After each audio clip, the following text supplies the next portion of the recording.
오늘도 우리의 예배 가운데 함께 하신 주님을 찬양합니다. 그리고 오늘 예배 가운데 함께 하신 우리 모든 성도님들, 또 유튜브로 함께 하신 모든 성도님들 가운데 하나님의 사랑과 행복이 가득한 그런 가정이 다 되시길 주의 이름으로 축복합니다. 외국에 있는 아들이 결혼을 하게 되었습니다. 아버지가 축하의 편지를 썼습니다. 남편이 아들에게 뭐라고 편지를 쓰나 하고 아내가 다소곳하게 남편 옆에서 편지를 보았습니다. 그래서 남편이 써내려가는 편지를 보니까 결혼은 참으로 달콤하고 행복한 것이다. 아들아, 너는 정말 소중한 결단을 하였다. 이 아버지가 행복했듯이 너도 반드시 행복할 것이다. 이 아버지가 멋있듯이, 가정생활이 멋있었듯이 너도 반드시 멋있는 가정생활을 하게 될 것이다 라고 이렇게 쓰고 있었습니다. 그래서 아내가 그걸 옆에서 이렇게 흐뭇하게 바라보고 있다가 밖으로 나갔습니다. 그런데 아내가 나가자마자 아빠가 재빨리 첨언을 했습니다. 방금 내 엄마가 나갔다. 이 바보 멍청아, 결혼은 무덤이야. 이렇게 글을 썼다고 합니다. 여러분, 여러분의 가정은 천국과 같습니까? 아니면 지옥과 같습니까? 옳은 가정에 다릅니다. 그래서 어린이 주일이 있고, 또 어버이 주일이 있고, 또 스승의 주일이 있고, 그리고 가정의 근간인 이 가정 주일이 있습니다. 어떤 교회는 또 청년 주일까지도 오래 보내는 데가 있습니다.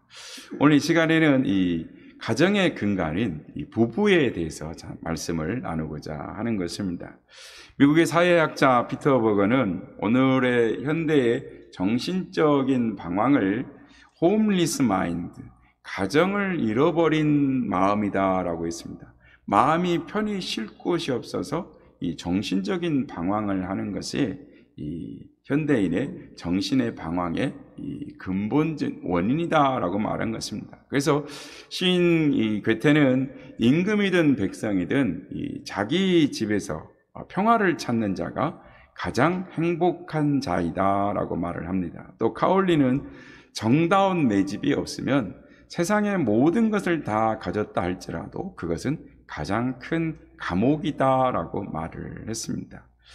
현대 시대는 우리가 물질적인 풍요를 가지고 있습니다. 또 과학 문명의 발달함으로 말미암아 삶의 편리를 가져왔고, 또 그동안 누려보지 못했던 이 삶의 질을 보장해주고 있습니다. 그런데 그것으로 말미암아 이 대가를 지불하고 있습니다. 그건 뭐냐면 결코 잃어서는 안 될 것들을 많이 잃었는데 그 중에 하나 손가락 꼽는 거라면 이 가정인 것입니다. 설교를 위해서 인터넷으로 2021년 통계청 자료를 보니까 작년에 혼인한 건수가 19만 3천 건이고 이혼한 숫자가 10만 1,673명으로 나왔습니다. 이 숫자를 이렇게 계산을 해보니까 하루에 이혼한 숫자가 279쌍이다라는 것입니다. 그래서 퍼센트로 따져보면 결혼한 쌍의 52.6%가 이혼을 하고 있다라는 것입니다. 결혼 가정의 절반이 깨어지고 있는 것입니다. 수많은 가정이 마귀의 밥이 되어가고 있습니다. 우리 기독교인들도 부모들이 자녀들이 힘들어하면 야, 힘들면 그냥 이혼해라 라고 자녀를 부추기기도 하는 것입니다. 어떤 사회학자가 이 결혼한 지 1년 된 아내들에게 좋은 남자를 만났습니까? 라고 설문을 했습니다. 그랬더니 결혼한 지 1년 된 아내들은 예, 좋은 남편을 만났습니다. 98%가 예라고 말했습니다. 2년 정도 되니까 그 수치가 뚝 떨어져 거의 절반이 56%만 예 그랬습니다.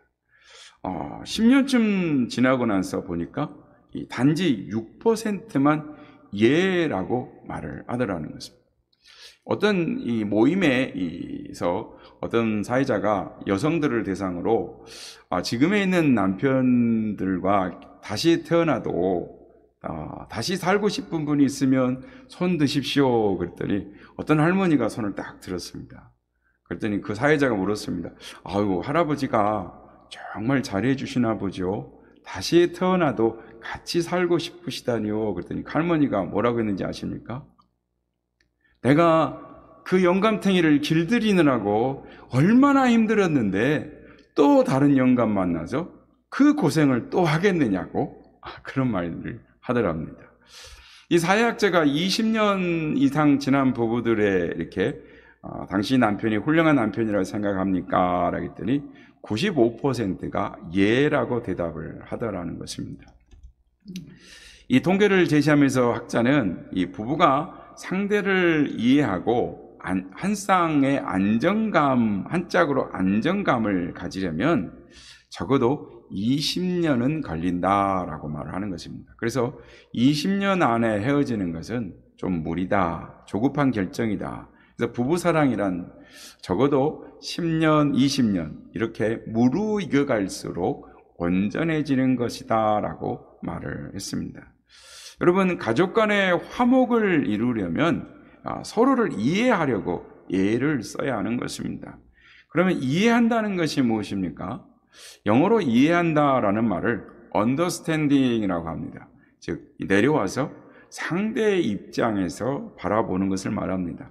남편은 아내의 입장에서 생각해보고, 아내는 남편의 입장에서 생각해보고, 자녀는 부모의 입장에서 생각해보고, 부모는 자녀의 입장에서 생각해보면 이해가 되기 시작하는 것입니다. 근데 이해의 반대말은 오해입니다. 그래서 영어로 오해는 misunderstanding입니다. 그러니까 오해는 상대방의 입장에서 보는 것이 아니라 나의 입장에서 보는 데서 생기는 것입니다. 그래서 정말 서로를 이해하려면 겸손한 자세를 가지고 상대방의 입장에서 상대를 바라보아야 하는 것입니다. 평화롭고 아름다운 어느 작은 마을에 서로 너무 사랑한 소와 사자가 있었습니다. 소는 사자의 용맹함과 과묵함이 마음에 들었습니다. 사자는 소의 자상함과 부지런함에 흠뻑 빠졌습니다. 그래서 둘은 주위의 반대를 무릅쓰고 결혼을 하게 되었습니다. 그들에게는 사랑보다 중요한 것이 없었습니다. 힘들게 함께 하게 된 만큼 둘은 서로 최선을 다하기로 했습니다. 소는 최선을 다해서 맛있는 풀을 사자에게 대접했습니다. 사자는 싫었지만 참았습니다. 사자도 최선을 다해 맛있는 살코기를 소에게 날마다 대접을 했습니다. 소도 괴로웠지만 참았습니다. 하지만 참을성에는 한계가 있었습니다. 그래서 서로가 마주 대하고 이야기를 했습니다. 소와 사자는 다투었습니다. 둘은 끝내 헤어지고 말았습니다. 헤어지면서 하는 말이, 서로에게 한 말이 난 최선을 다했어 라고 말을 했다라는 것입니다. 그들은 최선을 다했지만 소가 소의 눈으로만 사자를 보고 사자가 사자의 눈으로만 소를 본 결과였습니다. 소가 소의 눈으로만 세상을 바라보고 사자가 사자의 눈으로 세상을 바라본다면 그것은 소의 세상, 사자의 세상일 뿐입니다. 사람이 누구든지 자기 관점에서만, 자기 위주로만 생각하는 최선, 상대를 바라보지 못하는 최선은 그 최선은 최선일수록 최악을 낳고 마는 것입니다. 여러분, 오늘의 시대를 가정의 위기의 시대다라고 말을 합니다. 어떻게 하면 닥쳐오는 가정의 위기를 해결할 수 있을까요? 극복할 수 있을까요? 하나님이 이 땅에 세우신 두 개의 기관이 있는데 첫째는 가정이요, 둘째는 교회라는 기관입니다. 그런데 가정의 중심은 남편과 아내입니다. 남편과 아내의 관계가 친밀하고 평안하면 가정이 평안합니다. 남편과 아내의 관계가 건강하면 자녀들이 건강하게 자랍니다. 그래서 사회가 건강하게 되는 것입니다. 그러므로 가정을 지키는 것은 남편과 아내의 관계가 중요합니다. 그렇다면 어떻게 가정을 지킬 수가 있을까요? 그 방법을 성경에서 찾아야 합니다. 성경만이, 하나님의 말씀만이 우리의 가정을 지킬 수 있는 행복을 지키는 유일한 해결책이요, 정확한 방법, 법칙이기 때문입니다. 오늘 본문을 보면 본문은 아내에게 먼저 말씀을 합니다. 여인이 가정의 행복의 열쇠를 쥐고 있기 때문입니다. 오늘 본문은 가정에서 아내의 역할을 두 가지로 말씀합니다. 첫째는 남편에게 순종하라. 두 번째는 남편을 존경하라라는 것입니다. 오늘 보면 22절에서 24절 말씀입니다. 아내들이여 자기 남편에게 복종하기를 주께 하듯 하라. 이는 남편이 아내의 머리됨이 그리스도께서 교회의 머리됨과 같음이니 그가 바로 몸의 구주시니라. 그러므로 교회가 그에게 하듯 아내들도 범사에 자기 남편에게 복종할지니라. 그리고 33절 말씀입니다. 그러나 너희도 각각 자기의 아내 사랑하기를 자신같이 하고 아내도 자기 남편을 존경하라라고 말씀합니다. 순종하라, 존경하라. 여러분, 가정에서 파워가 가장 센 사람이 누굽니까? 여러분의 가정에서 이 파워가 가장 센 사람이 누굽니까? 저희 집의 자녀들 보고 저희 가정에 가장 파워가 센 사람이 누구냐 그러면 엄마 그럴 겁니다. 요즘 가정에 다 여자분들의 파워가 셉니다. 예전에 여성의 파워를 보여주는 이 강 큰 남자 시리즈가 있었습니다. 그래서 제가 오늘 말씀을 준비하다가 강 큰 남자 시리즈를 한번 다시 보았는데 거기에 이게 그 내용이 있어서 한번 소개를 하겠습니다. 이 남성분들은 들어도 조금 언짢아도 들으시기 바랍니다. 첫째, 밥상 앞에서 반찬 투정하는 20대 남자. 아침에 밥 달라고 식탁에 앉아서 소리치는 30대 남자. 아내가 외출하는데 감히 어디 갔느냐고 묻는 40대 남자. 아내가 야단칠 때 말대답하거나 눈을 똑바로 뜨고 아내를 쳐다보는 50대 남자. 또 아내에게 퇴직금을 어디에 썼냐고 물어보는 60대 남자. 외출하는 아내에게 같이 가자고 조르는 70대 남자. 그렇다면 80대 강 큰 남자는 어떤 남자일까요? 그 나이가 들 때까지 살아서 아내에게 수발들게 하는 남자.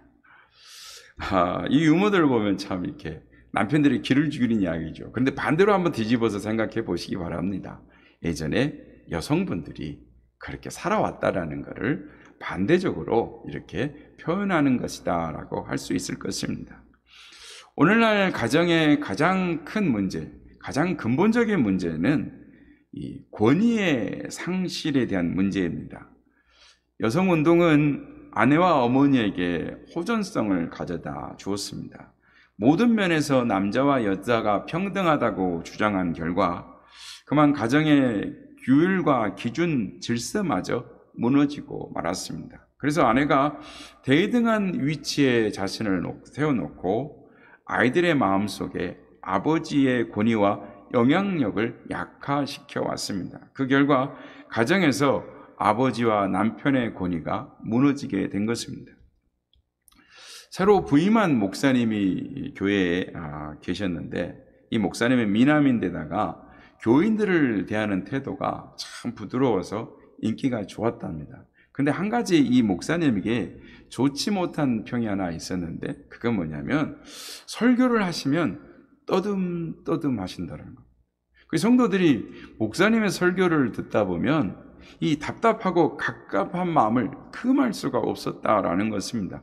그런데 어느 날 목사님의 설교를 하시는데 유창하고 청산유수같이 막 설교를 막 잘하시더라는 겁니다. 그래서 성도들이 아이 목사님 왜 지금까지 실력을 숨기고 계셨습니까? 라고 말을 했더니 그 목사님이 하는 말이 아침에 제 틀린 줄 알고 아내 틀니를 껐더니 저도 모르게 따발초록 나오더라고요. 이렇게 말을 하더라는 것입니다. 이 너무 남편을 몰아대는 아내들에 대한 유머인 것입니다. 성도 여러분, 남자들의 특징은 자존심입니다. 하나님이 가정을 향해 주신 말씀은 남편이 아내를 다스리게 될 것이다 라는 말입니다. 창세기 3장 16절 말씀입니다.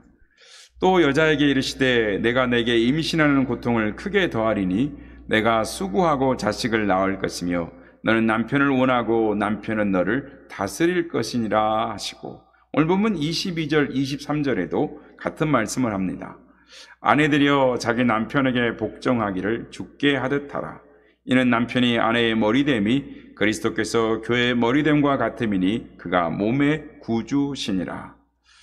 어느 가정이나 사회나 직장이나 국가나 이 질서가 바로 서야 됩니다. 질서가 무시되고 제멋대로 인 세상은 혼돈과 무질서가 되어서 불행한 결과를 낳게 되는 것입니다.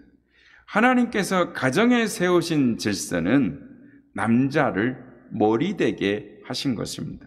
그러므로 현명한 여인은 남자의 권위를 높여주고 자존심을 세워주는 것입니다.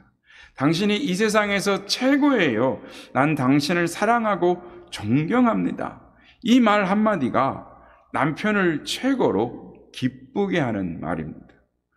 원수 같은 남편, 다시 보기도 싫은 남편, 그 남편을 어떻게 존경하고 사랑하느냐라고 반문할 수 있습니다.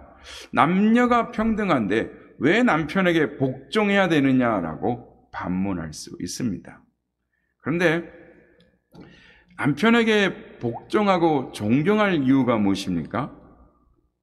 남편이 아내의 머리 되기 때문입니다. 잘나고 똑똑해서가 아닙니다. 잘해줘서가 아닙니다. 자상하고 따뜻한 남편이어서가 아닙니다. 하나님이 세우신 창조의 질서입니다. 말씀에 순종할 때 참 행복이 있는 것입니다. 탈무드에 나오는 글에 아버지가 시집을 가는 딸에게 하는 말이 있습니다. 딸아, 만일 내가 남편을 왕처럼 존경한다면 그는 너를 여왕처럼 우대할 것이요, 만일 내가 너의 자존심을 내세워 그에게 봉사하기를 싫어하면 그는 힘으로 너를 하녀같이 부릴 것이다. 만일 남편이 친구 집을 방문하러 갈 때는 목욕도 하게 하여 몸 치장을 잘해서 보내도록 할 것이고, 남편의 친구가 놀러 올 때는 극진히 대접할 것이다. 그렇게 하면 남편으로부터 사랑을 받게 될 것이다. 언제나 가정에 마음을 쓰고 그의 소지품을 귀중히 여겨라. 남편은 기꺼이 내 머리 위에 관을 씌워줄 것이다. 요즘 시대에 안 맞는 것 같은 말씀이 또 반감이 드시는 분들도 있을지 모르겠습니다. 그러나 예수 그리스도를 믿는 사람들은 하나님의 말씀이 우리에게 무엇을 가르치는가를 깨달아야 하는 것입니다. 하나님이 우리의 가정 가운데 세우신 질서가 무엇인가? 그것은 남편을 가정의 머리로 세우셨다라는 것입니다. 대부분의 불량 청소년이나 비행 청소년들은 이 결손 가정이나 또는 아내가 남편을 향해 마구 대들고 부부싸움을 하거나 남편이 아내를 때리고 구박하는 그런 이 환경에서 자라납니다. 그런 아이들은 아버지나 어머니나 다른 그 어느 누구도 존경할 줄을 모릅니다. 존경심이 가지 않는 거죠. 어리석은 어머니는 아이들 앞에서 아버지를 무시합니다. 그런 환경 속에서 자란 아이들이 아버지를 존경하겠습니까? 아버지의 권위가 서겠습니까? 아버지를 무시하고 결국은 탈선의 길로 가게 되는 것입니다. 어머니는 결코 자식 앞에서 아버지를 무시하지 말고 존경하도록 해야 합니다. 그래야 가정의 질서가 세워지는 것입니다. 오늘 우리에게 주시는 하나님의 말씀입니다. 그리고 이어서 성경은 남편에게 말씀하십니다. 오늘 본문 25절, 28절, 33절 말씀입니다. 25절, 남편들아 아내 사랑하기를 그리스도께서 교회를 사랑하시고 그 교회를 위하여 자신을 주심같이 하라. 28절, 이와 같이 남편들도 자기 아내 사랑하기를 자기 자신과 같이 할지니 자기 아내를 사랑하는 자는 자기를 사랑하는 것이라. 33절, 그러나 너희도 각각 자기 아내 사랑하기를 자신같이 하고 아내도 자기 남편을 존경하라. 성경이 남편에게 말씀하시는 교훈은 주님이 우리를 위하여 몸을 버리시듯이 아내를 사랑하라는 것입니다. 무슨 말이냐면 사랑하는 아내를 위해서는 기꺼이 목숨까지도 바치겠다라고 하라는 것입니다. 그게 남편을 향한 하나님의 교훈인 것입니다. 아내는 남편의 사랑을 바라고 시집을 온 사람입니다. 세상에서 요즘은 시대는 좀 달라졌습니다만은 예전에 우리 옆에 지금 앞에 앉아 계신 우리 권사님들 또 시대에는 여자에게서 가장 위험한 일이 남자를 믿고 시집 가는 일이었다라고 합니다. 어떻게 그 남자를 믿고 20년 이상 또는 그 키워주신 부모님을 떠나서 시집을 오겠습니까? 참 대단한 결심인 것입니다. 시집 와서 시부모를 섬기고 시누이, 시형제를 섬기고 하여튼 요즘은 시대가 바뀌었지만 시집살이를 합니다. 그리고 남편을 받들며 자녀를 낳아 기르고 가정을 이끌어갑니다. 얼마나 감사한 일입니까? 이 자리에 계신 이 남편분들, 또 방송을 보고 계시는 남편분들은 어떤지 모르겠습니다만 나이가 들어감에 따라서 아내의 목소리가 점점 커져갑니다. 저도 이 천사 같던 아내가 첫째 아이를 낳고 나서 달라지더니 셋째 막내를 낳고 나니까 완전히 호랑이로 바뀌었습니다. 그래서 요즘 저도 아내하고 말하는 것이 참 무섭습니다. 요즘 어떤 집사님이 저보고 사모님께 감사하라고 사모님 업고 다니라고 말을 하시더라고요.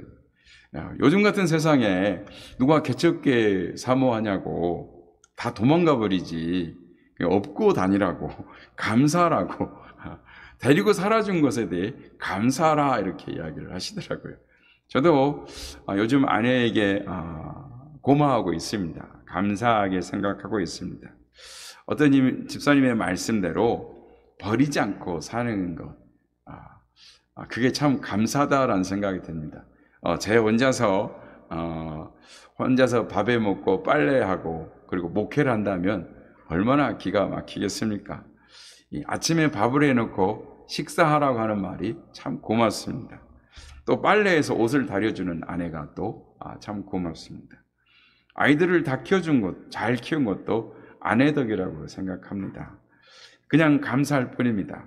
그래서 저는 아내가 뭘 하겠다 그러면 당신 마음대로 해, 알아서 해 이렇게 말을 합니다. 왜냐하면 고마움이 있기 때문입니다. 그런데 이렇게 고마운 아내들에게 나이 드신 분들은 이 감정 표현을, 사랑 표현을 잘 하지 못합니다. 예전에 이 가정사역 세미나를 이 목사님들이 했는데 목사님들에게 집에 있는 아내들에게 이 사랑 표현을 하라라는 숙제가 떨어졌습니다. 그래서 집에 있는 아내에게 이제 전화를 하는데 다른 남편이 이제 목사님이 재촉을 합니다. 아이고 목사님 뭘 꾸물거려요? 사랑한다고 말하세요. 그랬더니 그 목사님 마지못해서 말합니다. 여보 사무실에 뭘 좀 놔두고 왔는데 이렇게 말을 하더라는 거예요. 여자는 남편의 작은 사랑의 표현에 감격해하는 것입니다. 고맙다라는 말 한마디에 피곤이 풀리고 작은 선물 하나에 감사해하는 것입니다. 어려운 형편 때문에 목걸이를 아내에게 저는 목걸이를 선물해 주지 못한 경험이 있습니다. 예전에 연애하면서 목걸이 하나를 이렇게 선물해 줬는데 이 부격자 그러니까 생활하면서도 이 목걸이를 하나 사주질 못했는데 이 결혼 생활 내내 이 연애 시절에 사준 목걸이를 걸고 귀하게 여김고 차고 다니는 것을 보았습니다. 그래서 어느 날은 그 목걸이를 잊어버렸다고 막 찾는 겁니다. 그 모습을 보면서 한 결혼 생활 한 20년 정도 그걸 차고 다녔는데 제 마음이 조금 이렇게 아팠습니다. 근데 잘 아시는 것처럼 지난해 저희 가정에 불이 났잖아요. 그래서 다 모든 것이 다 사라져 버렸는데 그때 제가 얼마 되지 않지만 저희 아내의 마음에 위로하는 마음으로 이 동네에 시계 가게, 금은방 가게에 가서 작은 목걸이를 하나 해줬습니다. 사게 했습니다. 그랬더니 그 목걸이를 차고 애기처럼 얼마나 기뻐하는지요. 보이고 예뻐? 또 예뻐? 이러고 계속하는 걸 보면서 여러분 사랑은 표현하는 것입니다. 작은 장미 한 송이, 사랑한다는 말, 손을 잡아주는 작은 스킨십, 또 팔, 다리, 어깨를 주물어 줄 때 아내의 마음이 녹아지는 것입니다. 이 아내를 울린 남편의 이야기가 하나 있어 소개합니다. 사랑하는 연인들이 있었습니다. 결혼을 약속하고 달콤한 연애에 행복한 꿈과 희망이 부풀어 있었습니다. 그리고 남자는 결혼을 위해 제법 큰 아파트를 장만하고 여자는 이 새 아파트에 세간을 맞춰 놓으려고 알아보고 있었습니다. 그렇게 희망이 부풀어서 결혼을 준비하고 있었습니다. 그런데 여자의 아버지가 하던 회사가 갑자기 부도를 맞고 말았고 또 그 충격으로 아버지가 쓰러져서 병원에 입원하고 말았습니다. 그렇게 여자의 집에 가세가 기울어 가고 있었습니다. 그래도 결혼 날짜는 다가오고 있었습니다. 결혼을 한 달 앞둔 어느 날 남자가 여자의 손을 꼭 잡고 고백을 하는 겁니다. 자기 내 마음 알지? 내가 자기를 얼마나 사랑하는지 알지? 하면서 그때 보여주었던 아파트 말이야. 그거 사실은 내 아파트가 아니야. 자기를 잡고 싶어서 거짓말했던 거야 라고 말을 합니다. 그러나 여자는 크게 실망하지 않았습니다. 왜냐하면 자기 집도 가세가 기울어져서 그 아파트에 세간살을 넣을 수 없었고 혼수품을 살 수 없는 형편이라 걱정하고 있었기 때문입니다. 그래서 이 여인은 그렇게 결혼을 했고 어렵게 단칸방에서 달콤한 신혼살림을 차렸습니다. 그런데 남자의 월급이 결혼 전에 이야기했던 것보다 좀 작은 겁니다. 너무 작습니다. 그래도 여자는 신혼 맛에 기쁘게 살림살이를 했습니다. 여자의 아버지도 건강을 되찾으시고 이제 다행히 또 다시 사업을 시작하게 됐습니다. 사업도 제법 잘 되어가고 정상적으로 돌아갑니다. 그런데 사람의 마음이 참 이상하죠. 친정집이 어려울 때는 그저 있는 것에 감사하면서 살았습니다. 그런데 친정집의 형편이 좋아지니까 자기의 모습이 왜 그렇게 초라해지는지요. 내가 이렇게 살려고 결혼했나라는 생각이 드는 것입니다. 결혼하기 전에 아파트를 보여주면서 여기가 당신을 위한 아파트라고 또 경제적으로는 어렵지 않게 해주겠다라는 이 남자의 말이 모두 상처로 되살아나서 그 여자에게 돌아왔던 것입니다. 그렇게 사랑스럽던 신랑이 그때부터 미워지기 시작하는 겁니다. 그리고 결국 속상한 마음에 무능한 남자와 헤어져야겠다라고 결심을 합니다. 그리고 그 마음을 친정어머니께 말씀을 드립니다. 이야기하는 딸의 눈에 하염없이 눈물이 흐릅니다. 엄마도 듣고 친정엄마도 눈에 눈물이 흐릅니다. 이야기를 다 듣고 난 친정엄마가 딸의 눈물을 닦아주면서 딸에게 그동안 숨겨왔던 비밀을 이야기해 주었습니다. 사실 김서방이 말하지 말라고 했는데 이제는 비밀을 털어놓아야겠구나. 친정어머니가 해준 말은 이런 말이었습니다. 남자는 혼수용품을 해오지 못할 형편이 된 여자의 마음이 상할까봐 자기 아파트를 팔아서 여자 아버지의 빚 갚는 데 보탰다라는 것입니다. 그리고 그것을 비밀로 한 것은 혹시 내가 기가 죽어서 살까봐 그랬단다. 그리고 남자는 월급에 적지 않는 돈을 매달 아버지의 병원비로 썼던 것입니다. 이야기를 듣고 있던 딸의 눈에 눈물이 앞을 가렸습니다. 그 눈물은 조금 전에 어머니가 흘렸던 감동의 눈물이었습니다. 여자는 슬픔의 눈물이 아닌 뜨거운 사랑과 감동의 눈물을 흘리고 있었습니다. 가슴 사무치도록 밀려오는 한 남자의 사랑을 하염없이 느끼며 울고 있었습니다. 너무 자주 싸우는 부부가 있었습니다. 그들은 아주 사소한 것 갖고도 툭툭 하면 싸웠습니다. 그래서 그들은 협정을 맺었습니다. 모든 말에 상대방의 애정과 칭찬을 고백하는 표현을 하기로 했습니다. 그것도 상대방의 말보다 더 닭살이 돋도록 이야기하기로 이렇게 했습니다. 얼마 후에 또 싸움을 하게 됐습니다. 남편이 먼저 시작했습니다. 사랑하는 여보, 집안 꼴이 뭐야 이게. 돼지 우리 같잖아. 멋진 여보, 나는 하루 종일 논 줄 알아요. 하늘같이 사랑하는 여보. 그런데 내가 피곤한 몸으로 집에 들어오는 사람은 생각해 줘야 될 거 아니야. 까무러치게 예쁜 여보, 나도 오늘 많이 바빴다고요. 매력이 철철 넘쳐 홍수가 날 여보 그렇지만 하면서 이렇게 말을 하다가 서로 웃고 말았다라는 것입니다. 때에 맞는 말 한마디가 긴장을 풀어주고 사랑의 말 한마디가 복을 주는 줄로 믿습니다. 닭살이 돋겠지만 유치하겠지만 부부싸움을 하면 이렇게라도 부부싸움을 하면서 살아보자라고 나온 국민일보의 겨자씨에 나온 이야기입니다. 성도 여러분, 행복한 가정은 저절로 이루어지지 않습니다. 가족들 서로의 노력에 의해서 행복한 가정이 되는 것입니다. 5월에 가정의 달을 보내면서 서로 행복한 가정을 세워야 되겠다 다짐하는 우리가 되었으면 합니다. 우리 어른들은 행복한 가정을 이루도록 하나님이 가르쳐 주신 성경의 원리를 자녀들에게 가르쳐 주고 또 끊임없이 기도하는 우리가 되어야 되겠습니다. 그래서 우리 모두 가정이 천국 같은 가정, 그래서 많은 사람들에게 이웃에게 본이 되는 모델이 되는 가정이 되어서 나도 예수 믿는 가정의 삶을 살고 싶습니다 라고 전도할 수 있는 우리 모든 선한 이웃의 가정들이 다 되시기를 예수님의 이름으로 축복합니다.